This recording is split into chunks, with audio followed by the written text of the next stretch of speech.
Monster Hunter Wilds, prima di comprare, ne vale davvero la pena? Ragazzi, bentornati nella baia, sono Ben, oggi parliamo di Monster Hunter Wilds, il nuovo capitolo della storica saga di Capcom. Dopo circa 30 ore di gioco ho un'idea chiara, più o meno, di quello che funziona e di cosa no, e se ne vale davvero la pena comprarlo. È tutto vero per come ci è stato detto, oppure Monster Hunter Wilds è soltanto un bel trailer? Il gameplay è un po' più accessibile rispetto a prima o è ancora hardcore? È meglio da soli o in cooperativa? Com'è il combat system, l'open world, il crafting? Insomma, Capcom ha fatto centro. Se anche voi vi stavate chiedendo se valesse la pena spendere 70, 80, addirittura anche 100 euro, restate con me fino alla fine di questo video e adesso sigla!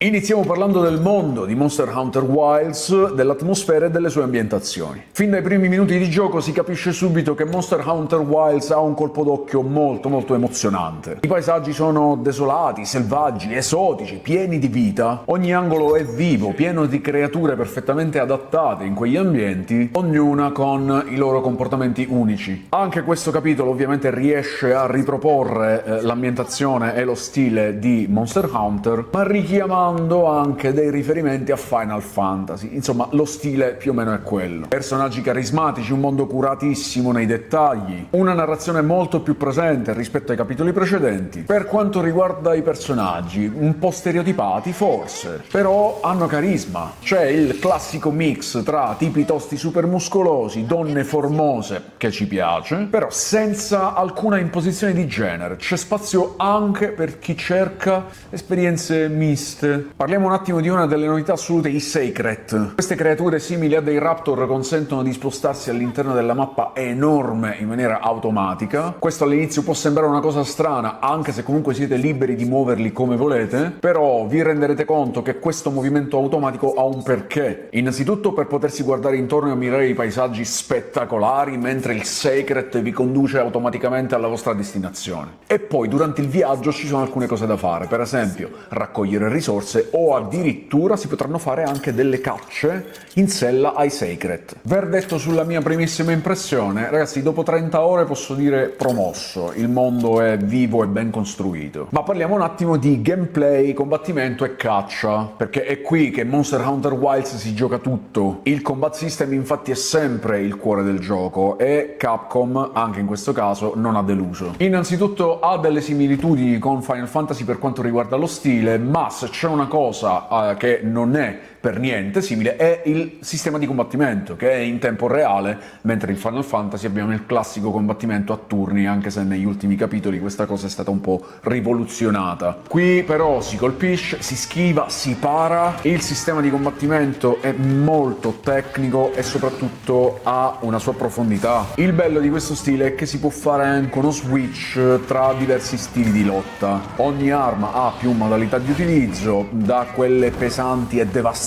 a quelle agili e rapide. Durante il combattimento è presente il lock-on, cioè quindi il blocco sul target, ed è possibile anche fare delle strategie. Si possono concatenare degli attacchi, quindi abbiamo le combo, si possono utilizzare colpi caricati, si possono utilizzare delle abilità speciali, queste per esempio si ricaricano nel tempo. Poi abbiamo un'ampia scelta di armi, spade, asce, martelli, archi, balestre, armi da fuoco. Ognuna di queste ha delle mosse e delle abilità uniche. Alcune fra l'altro permettono anche di entrare in una modalità di combattimento speciale per portare attacchi più devastanti ma soprattutto più spettacolari. Per quanto riguarda i mostri e l'intelligenza artificiale o comunque il modo in cui questi si comportano, ogni mostro ovviamente ha il suo comportamento, avrà i suoi attacchi, i suoi punti di forza, i suoi punti deboli, avrà le sue abilità speciali. Alcuni attaccano in branco, altri invece fuggono quando vengono feriti. I combattimenti possono essere anche molto lunghi e intensi, quindi preparatevi bene, assicuratevi di avere tutte le risorse necessarie, soprattutto i curativi. A volte può essere anche creare delle strategie, per esempio attirare i mostri in area dove sono presenti mostri più forti perché vengono attaccati, ma anche voi potreste essere attaccati da questi mostri più forti, quindi sempre attenzione. Ma è meglio giocarlo da solo o in cooperativa? Beh sì, da solo è fattibile, alcuni scontri potrebbero richiedere aiuto, ti possono lanciare per esempio dei razzi di segnalazione che attirano sul posto altri giocatori. Per quanto riguarda il gameplay, anche questo direi promosso, si tratta di un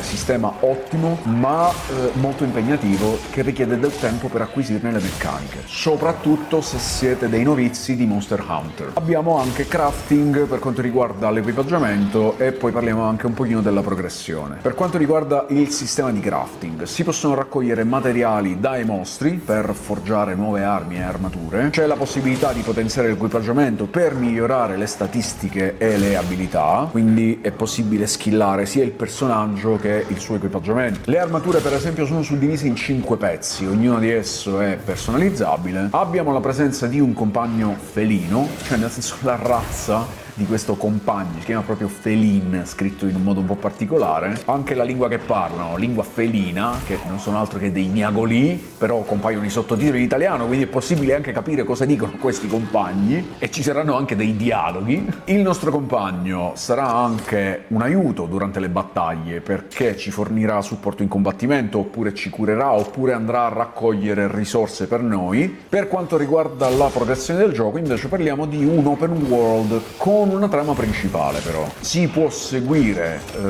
tranquillamente la trama principale oppure rimandarla all'infinito e prendersi tutto il tempo per potenziare il personaggio, l'equipaggiamento e quindi poi avere vita facile nel momento in cui arriviamo in quel punto della trama che altrimenti ci avrebbe messo in difficoltà. Infatti se si corre troppo e si avanza troppo nella campagna principale c'è il rischio di morire spesso e perdere interesse nel gioco, perché ci si ritrova a dover ripetere sempre la stessa sezione di gioco. Per quanto riguarda la progressione, anche questa promossa, direi bilanciata, ma che premia chi vuole prendersi il suo tempo per progredire con più facilità. Ora passiamo a un aspetto molto importante, comparto tecnico, quindi grafica e prestazioni. Capcom è effettivamente riuscita a mantenere le promesse che ci faceva durante i trailer. Sì ragazzi, il gioco è esattamente come ci è stato mostrato nei trailer, quindi diciamo che niente downgrade grafico o comunque è davvero impercettibile se avete seguito lo sviluppo del gioco. Nonostante sia un open world, quindi parliamo di un mondo enorme che si estende a perdita d'occhio, pieno di elementi, quindi pieno di